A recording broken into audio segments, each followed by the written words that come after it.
Fadil, Bu. Fadil kemana? Sakit. Sakit. Jadi kita doakan semoga Fadil cepat sembuh. Yang lain yang ini sehat semua kan ya? Sehat. Nah, biar lebih konsentrasi kayaknya sudah ngantuk semua ya. Nah, kita ice breaking terlebih dahulu ya. Ice breakingnya kalian pernah kenal ini sih? Ini namanya tepuk. Nah, ya pakai tepuk-tepuk. Jadi instruksinya jadinya tepuk 1. Tepuk 1. Jadi tepuk dulu terus baru bu. Terus tepuk 2. Yes. Yesnya gini. Tepuk 3. Berarti berdiri enaknya ya. Nah, berdiri dulu.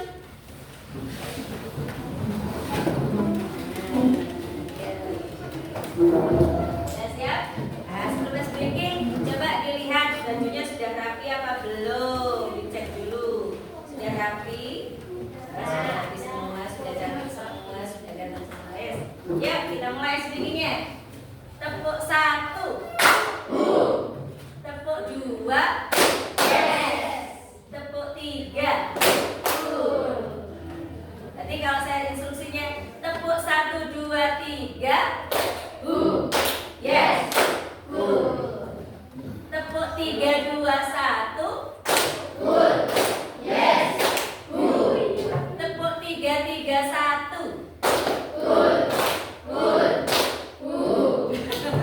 Tepuk tangan.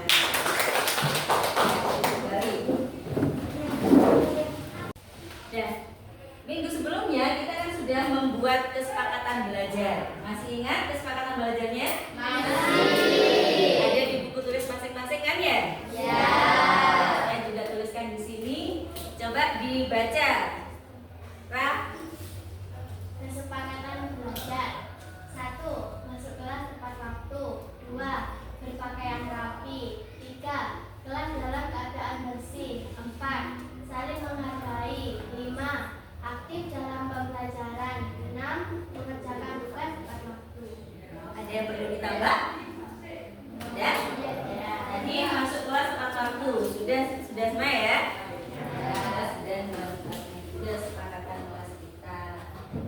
Oke. Ini gambar apa ini? Jadi bikin lapar ya. Ini sedap. Tidak boleh hidup merek. Nah, ini mie. Pernah makan mie? Sama sering. Pernah buat? Buat sendiri? Ya. Nah, bagaimana langkah-langkah membuat mie instan? Siapa yang bisa? Saya, Bu. Oke, Reza. Ambil minyak, buka bungkusnya. Terus dimakan? Enggak, Bu. Oh, gimana? Ya, ambil air sama lagi, rebus, minyak masukkan, minyak buka, taruh diri. Ada yang lagi? Yang lain? Mungkin berbeda, versi berbeda. Tidak minyak dulu yang diambil. Kalau saya, Mas, karena saya tidak punya mie, Bu, ya saya beli dulu ke toko, Bu. Misalnya seperti itu. Ada lagi yang lain? Mungkin versi yang lain? Ya, bisa. Pertama siapkan terlebih dahulu. Kemudian air. Setelah itu didihkan air terlebih dahulu di atas kompor. Nyalakan apinya. Kemudian buka bungkus ungunya. Taruh di piring. Setelah itu minyak didihkan di atas kakinya. Setelah selesai itu minyak diangkat, kemudian diaduk di piring yang sudah disiapkan. Ya. Jadi itu langkah-langkah pembuatan mie. Kalau misalnya tidak urut bagaimana? Apa yang terjadi? Tidak jadi makan mie akhirnya kan ya. Nah, jadi langkah-langkah pembuatan mie itu kan harus berurutan, harus sesuai langkah ya. Nah, ini disebut dengan apa? Langkah algoritma. Nah, ya. Nah, ini yang akan kenapa sih Bu kok nampilkan mie? Apa hubungannya ambil belajar sekarang? Nah, pelajaran kita kan hari ini tentang apa? Coding dan kecerdasan artifisial. Apa hubungannya? Nah, ini karena kita akan mempelajari ini tentang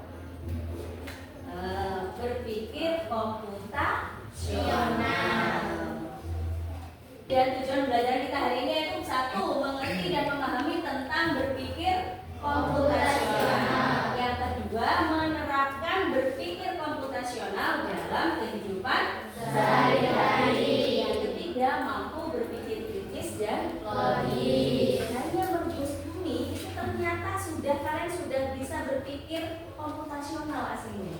Nah, dengan algoritma langkah sebenarnya seperti itu. Kenapa sih kok? Nah, kenapa berpikir komputasional itu penting? Manfaatnya apa? Nah, ini manfaatnya. Bisa dibaca. Satu, memecahkan masalah lebih efektif. Kamu menjadi lebih jago menghadapi tantangan baik di pelajaran maupun dalam kehidupan sehari-hari. Ya, lanjut. Dua, meningkatkan kreativitas. Bantu menemukan solusi baru dan inovatif. Tiga, mengembangkan logika berpikir, melatih otakmu secara runtut dan sistematis. Iya. Jadi ini manfaat kenapa kok berpikir komputasional itu penting. Jadi bisa diterapkan dalam kehidupan sehari-hari dalam memecahkan masalah, meningkatkan kreativitas, menemukan solusi baru dalam menghadapi masalah. Itu ya. Nah,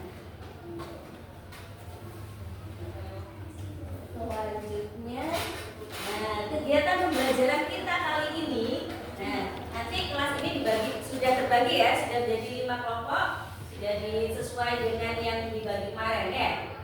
Kemudian setiap kelompok nanti diminta untuk menemukan contoh kasus Nah, dari kasus dalam kehidupan sehari-hari. Kemudian berdiskusi dengan kelompoknya, memecahkan kasus dengan menggunakan 4 komponen berpikir komputasional. Kemudian yang terakhir mempresentasikan hasil diskusi. Itu nanti kita akan alur pembelajaran kita di sini. Oke. Nah, sekarang yang akan kita balik tadi kan sudah ya. Itu kita akan mempelajari tentang berpikir komputasional. Sudah dibaca materinya? Sudah. Apa yang ketika saya menampilkan berpikir komputasional, apa sih berpikir komputasional itu? Apa tadi? Berpikir komputasional itu apa? Iya, yang keras. Iya, benar. Berpikir untuk memecahkan suatu masalah. Ada lagi? Ada lagi? Nah, jadi berpikir komputasional itu adalah apa? Sebuah cara berpikir untuk menyelesaikan masalah yang kompleks. Nah, itu ya. Nah, ini metodenya menggunakan pola pikir yang mirip dengan cara kerja ilmuwan komputer. Jadi seperti cara kerjanya orang profesor ya. Nah, itu berpikir komputasional. Nah, kemudian ada berapa komponennya berpikir komputasional? Masih ingat? Ada 4, benar. Apa saja? Dekomposisi, pengenalan pola, abstraksi, algoritma. Ya. Ini ya, dekomposisi, pengenalan pola, abstraksi, dan algoritma. Dekomposisi itu apa? Dekomposisi itu adalah mengurai. Jadi dari masalah besar diuraikan jadi masalah-masalah kecil. Nah, kemudian kalau pengenalan pola, apa pengenalan pola itu? Apa? Pengenalan pola itu apa? Pengenalan pola itu dicari kesamaan-kesamaannya. Mencari kesamaan-kesamaan polanya. Kemudian kalau abstraksi itu ngambil poin-poin pentingnya. Jadi yang nggak penting buang aja, ya. Tuh. Kalau algoritma itu adalah urutan-urutan, langkah-langkah kayak tadi ya. Itu algoritma. Nah, kita langsung ke contoh. Nah, ini contoh kasus. Misalnya masalahnya adalah merapikan meja belajar yang berantakan. Nah, contoh kasusnya merapikan meja belajar yang berantakan. Nah, kita uraikan ke dalam 4 komponen berpikir komputasional. Yang pertama adalah dekomposisi. Nah, dekomposisi itu kan menguraikan ya, dari masalah besar ke masalah kecil. Masalah besarnya adalah merapikan meja belajar yang berantakan. Uraikan dulu apa? Memisahkan buku, alat tulis, dan kertas tugas berdasarkan jenisnya. Dan terus kemudian membersihkan permukaan meja dengan cara mengelap. Terus mengatur ulang posisi barang di atas meja. Itu berdasarkan komponen dekomposisi. Terus yang pengenalan pola. Nah, biasanya ini berantakannya ini kapan? Kesamaan-kesamaannya. Biasanya setiap akhir pekan meja belajar sering dalam keadaan berantakan. Kemudian banyak lembar ujian dan catatan berserakan di atas meja. Itu ya. Nah, kemudian berikutnya adalah abstraksinya. Nah, kalau komponen abstraksi apa? Abstraksi itu apa tadi? Ambil yang penting, yang nggak penting dibuang. Yang penting itu apa? Fokusnya kita kan merapikan meja belajar. Yang di dalam laci nggak usah digelok, apalagi yang di dalam laci sudah rapi, nggak usah sampaikan. Yang fokusnya kita bersihkan ini ya ini, nggak usah gelok ya. Itu abstraksi. Kemudian algoritma, langkah-langkahnya apa dulu yang dilakukan? Ambil barang yang ada di atas meja, kelompokkan barang-barang sesuai jenisnya, terus bersihkan meja, terus barang-barangnya dikembalikan ke tempat semula. Itu ya, itu algoritma langkah. Paham? Oh, mantap. Tepuk 3, 2, 1.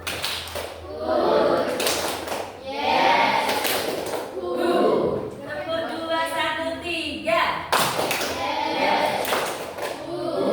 Jadi 2 kali tepuknya. Lagi, tepuk 3, 2, 1.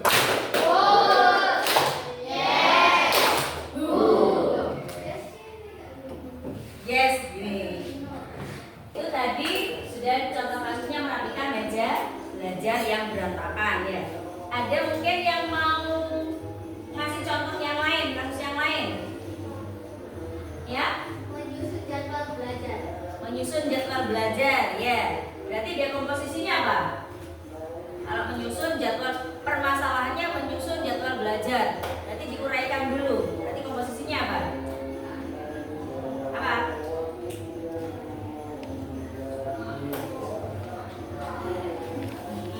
Menentukan alokasi waktunya. Nanti saya belajarnya berapa menit, gitu ya. Terus materinya apa yang akan kita pelajari, ya. Terus membuat jadwal harian, ya. Terus pengenalan polanya apa?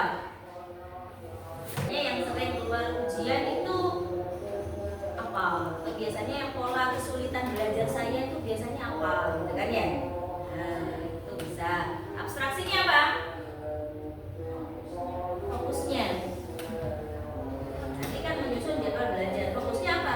Ini fokus ke menyusun jadwal belajar. Kalau yang masalah yang lain, tinggalkan dulu algoritmanya. Nah, apa? Langkah-langkahnya menyusun jadwal belajar.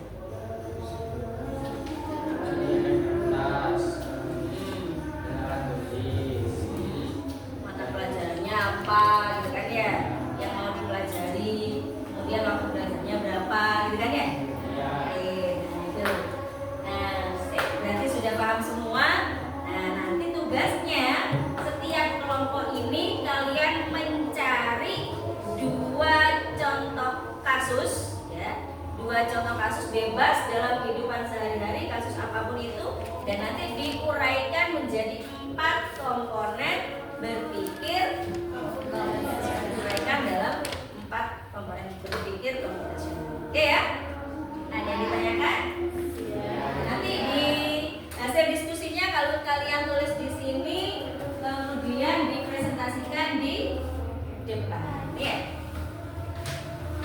Selamat bekerja.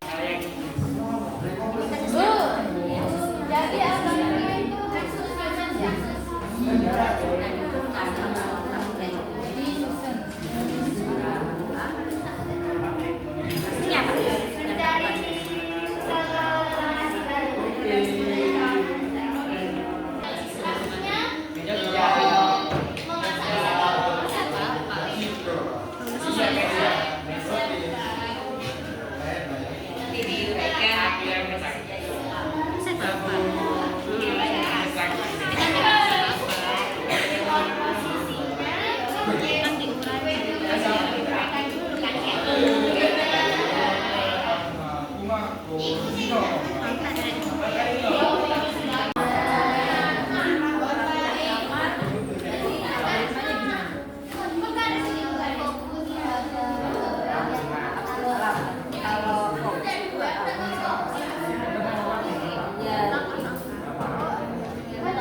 Sering berantakan apa?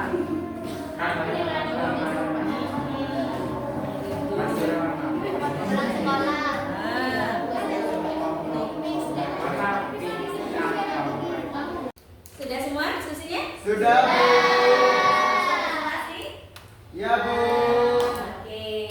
Kelompok mana dulu yang presentasi? Satu. Oke, kelompok 1 silakan. Siapa yang mau mewakili kelompok 1? Yang kelompok 1? Okta. Okta. Assalamualaikum warahmatullahi wabarakatuh. Perkenalkan, nama saya Nur Tafia. Saya akan mempresentasikan kasus mencari rute ke lokasi baru. Dekomposisi memecah pembelajaran dari titik A ke titik B menjadi serangkai tahapan. Berangkat dari rumah menuju jalan utama, melewati beberapa persimpangan dan sampai di tujuan. Pengenalan pola, menyadari bahwa ada pola dalam petunjuk arah. Nama kasus merencanakan liburan ke Jogja. Dekomposisi memilih destinasi, menentukan tanggal, mencari tiket pesawat, memesan penginapan, membuat daftar tempat wisata dan menyusun anggaran. Terus pengenalan polanya? Menyadari bahwa beberapa destinasi populasi memiliki kesamaan pola harga tiket atau musim ramai. Anda juga bisa melihat pola transportasi yang umum digunakan di tempat-tempat tersebut, misalnya kereta api atau bus. Kasus memasak resep baru. Dekomposisinya adalah membagi resep yang kompleks menjadi langkah-langkah sederhana. Contohnya, menyiapkan bahan, mengukur porsi, memotong sayuran, menumis bumbu, memasak bahan utama, dan menyajikannya. Untuk pengenalan pola adalah mengidentifikasi pola dalam resep. Misalnya, kebanyakan resep masakan Indonesia dimulai dengan menumis bumbu halus. Anda juga bisa mengenali pola waktu memasak untuk setiap jenis bahan. Abstraksi fokus pada tujuan akhir, yakni seperti kamar yang bersih dan rapi, mengabaikan detail yang tidak penting seperti urutan lagu yang didengarkan saat bersih-bersih. Untuk algoritmanya, mulai dari bagian atas kamar meja, membersihkannya seperti meja, rak buku, menuju ke bawah, kumpulkan semua barang yang berserakan, pilih barang yang penting, sedangkan yang tidak penting bisa langsung dibuang. Bersihkan algoritma mulai dari bagian atas kamar, membersihkan meja, rak buku hingga menuju ke bawah. Kumpulkan barang-barang yang berserakan, kemudian pilih barang yang digunakan dan buang barang yang tidak digunakan. Bersihkan permukaan yang sulit dijangkau menggunakan lap ataupun seka, lalu bersihkan lantai menggunakan sapu ataupun pel. Sekian, terima kasih. Wassalamualaikum warahmatullahi wabarakatuh. Oke, sudah presentasi semua ya? Hasilnya bagus-bagus, hebat-hebat. Nah, berarti kita kasih tepuk hebat buat kalian semua. Gimana tepuk hebat? Tepuk hebat. Kamu hebat. Aku hebat. Kita semua hebat. Lagi ya. Tepuk hebat. Kamu hebat. Aku hebat. Kita semua hebat.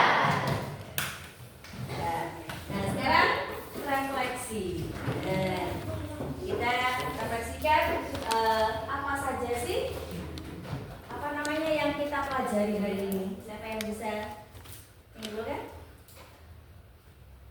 Ya, apa tadi? Berpikir komputasional. Berpikir komputasional. Apa berpikir komputasional itu tadi? Apa tadi berpikir komputasional itu? Apa kan? Berpikir untuk menyelesaikan suatu masalah Berpikir untuk untuk menyelesaikan suatu masalah secara sistematis ya. Ada berapa komponennya? Apa saja? Katakan.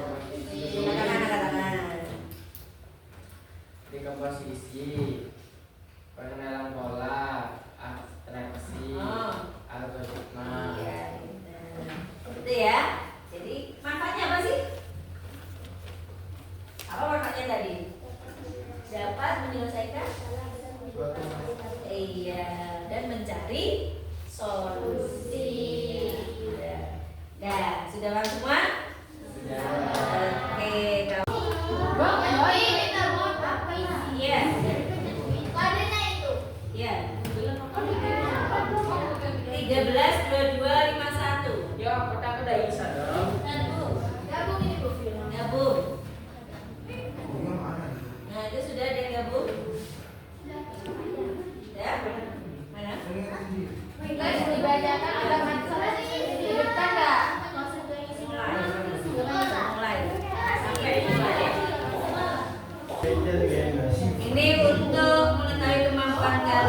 Ya, tugasnya di rumah kalian buat jadwal kegiatan rumah sehari-hari. Jadi jadwal kegiatan di rumah itu, jadwal kegiatan sehari-hari di rumah, selama di rumah ya. Itu ditulis di buku catatan masing-masing individu. Oke, ada yang ditanyakan? Nah, kalau nggak ada, kita akhiri pembelajaran kita hari ini dengan bacaan hamdalah bersama-sama. Alhamdulillah.